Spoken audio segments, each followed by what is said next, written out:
Here's Porzingis at the buzzer. Got it! Oh, KP! Oh, my goodness. If that counts, the Knicks will have stolen this game. Looking at it on the replay monitor. Oh, they wave it off. Wow. And the Knicks will not win this ball game. Ooh, Kristaps Porzingis' game-winning buzzer beater versus the Hornets was waved off, but he finished with his fourth double-double in 9 career games. And according to Elias, he became the youngest Knicks player ever with 15 rebounds in a game. Stephen A., are you encouraged or discouraged by this loss? No, I'm very encouraged by this guy. And you know, Phil Jackson is looking better and better as the season progresses.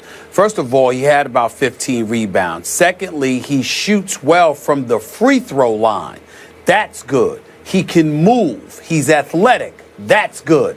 It seems to me that the only thing that he needs to work on is just bulking up, getting in the weight room, doing some squats, some bench presses, and things of that nature. But clearly he has the height already. He's not scared of the big moment. And the fact that Derek Fisher and those boys had him out there in that particular situation, I think speaks well for him. The 2 games prior to this, he only scored in single digits. I actually one of the 2, and he had shot 3 of 8 and 3 of 11 in both of those games. But he can hit free throws. He can move without the ball. He's athletic. He's got some heart. He's not scared. There's a tremendous upside. And I like what I'm seeing from him. I'm pleasantly surprised. I must admit that. It looks like Phil Jackson did the right thing here with that number 4 overall pick. It still remains to be seen because I'm watching Emmanuel Mudiay do his thing.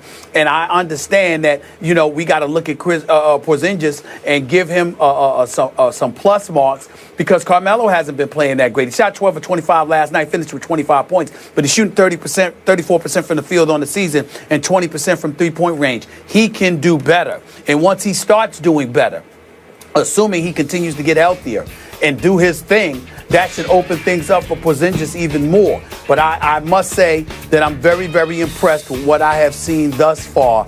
He's making a believer out of me in terms of his potential, Skip, because you just heard so much about how he's going to be, you know, a 3 to 4 year project, because I never saw him play before coming in to the NBA. But you see what he's doing right now, and he's validating the faith that the Knicks have shown in him, averaging, you know, 11 and 9 on the season as a rookie. I got to give credit where credit is due in that regard. I'm still not letting Phil Jackson off the hook, though, because he's getting paid $10 to $12 million a year to be the president, and it wasn't to draft and build this team over 5 years. It was because you were marquee, you had a level of cachet attached to your name, and you're supposed to be able to go out there and recruit somebody big time to come and play with Carmelo Anthony. You didn't give Carmelo Anthony $122 million to just be somebody that was on an average or below average team for the next 3 or 4 years. You're supposed to go out there and attract somebody. So I'm still not letting Phil Jackson off the hook in that regard, but I will let him off the hook with Porzingis because I'm impressed with what I'm seeing. I'm liking him more and more and more. I watched that game last night. He's impressing me. You know what?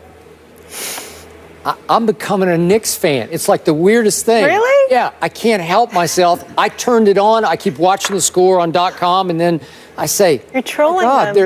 I'm not trolling them. I mean in a positive way. In a positive way. And I'm seeing the score, and they're at Charlotte. Charlotte's decent this year, you know. And I'm thinking, because Charlotte blew out the Bulls, remember, in Charlotte the other night. I thought, well, okay, okay, I'm going to check this out. So I turn it on at halftime, and I can't quit watching it. And it's partially because of this kid, but I like the team. I look down the box score. I like Afflalo. I liked Robin Lopez until he let what's his name beat him, Cody Zeller at the end of the game. But I like the parts of the team. I'm not saying it can even make the playoffs, but it's fun to watch the Knicks now, mostly because of this kid.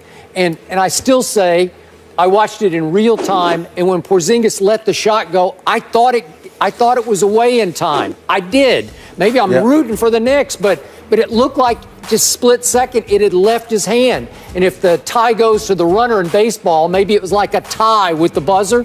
I thought they should give it to him, but then I watch it in slow motion. Maybe it was still barely touching his fingertips when red light goes off. It was. Yeah, it's very close, though. In real time, I thought it was good. His teammates thought it was good, and I like the emotion. It's been so long since I saw the Knicks have like end-of-game emotion where they're hugging each other, and it was fun to watch. It was like, wow, the Knicks are happy.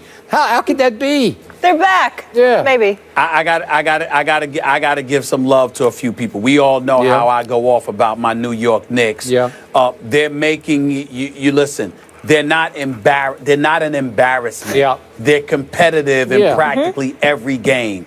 They're fighting. Derek Fisher's doing a good job. Kurt Rambis with Jim Clemens and those boys are doing a good job. These guys go out every single game. They're playing hard. They're going after it. They're not wilting beneath the pressure. It takes greatness to beat them in a lot of situations. I'm seeing a team that's fighting. I'm seeing a team that's feisty, and I'm actually looking forward to ending my boycott and going back to watch them again this year. Wow. I'm looking forward to it. I like. Well, listen, man. Listen, I've been suffering for years with the New York Knicks, with the exception of their 54-win season that Mike Woodson delivered. But I got to take a moment to give you. We know what Derek Fisher went through, at the start this season. Yep. Could have been a distraction. He's doing a good job. He is. Coaching staff is doing a good job. They're fighting. They're playing hard.